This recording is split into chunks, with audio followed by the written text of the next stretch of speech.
नमस्कार. आज आपण एका अशा घटनेवर बोलणार आहोत जिने नुकतंच खूप लोकांचं लक्ष वेधून घेतलंय आणि बरीच चर्चा पण घडून आणलीय. हो, ती कोण बनेगा करोडपतीच्या सेटवरची गोष्ट ना. अगदी. इक्षित भट नावाचा एक लहान मुलगा होता स्पर्धक म्हणून, आणि त्यानं थेट अमिताभ बच्चन यांना म्हटलं, don't talk, next question ask करा. बाप रे. हो. आता एवढ्या मोठ्या मंचावर, म्हणजे एवढ्या मोठ्या व्यक्तीसमोर एका लहान मुलाने असं बोलावं, हे ऐकून अनेकांना आश्चर्य वाटलं, काहींना थोडा धक्काच बसला. साहजिक आहे. आणि मला वाटतं या छोट्याशा वाटणाऱ्या वाक्याने एका मोठ्या विषयाला तोंड फोडलंय आजचं. पालकत्व, मुलांमधला तो वाढता आत्मविश्वास. आणि कधी कधी तो आत्मविश्वास आणि उद्धटपणा, अगदी. यांच्यातली ती पुसट होणारी रेषा. आपल्याकडे आज चर्चेसाठी the ethics of confidence and parenting यावरचे काही विचार आहेत, काही निरीक्षणं आहेत असं म्हणूया. अच्छा.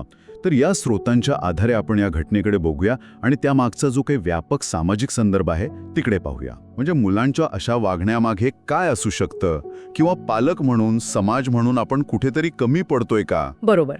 यावर हे स्रोत काय म्हणतात, काय प्रकाश टाकतात, हे आपण जरा सविस्तर बघूया आज. नक्कीच. म्हणजे आजची आपली ही चर्चा फक्त त्या एका प्रश्नापुरती नाहीये, तर त्या निमित्ताने आजच्या काळातल्या पालकत्वासमोरची आव्हानं समजून घेण्याचा हा प्रयत्न आहे. हो. सुरुवात करूया त्या घटनेनेच.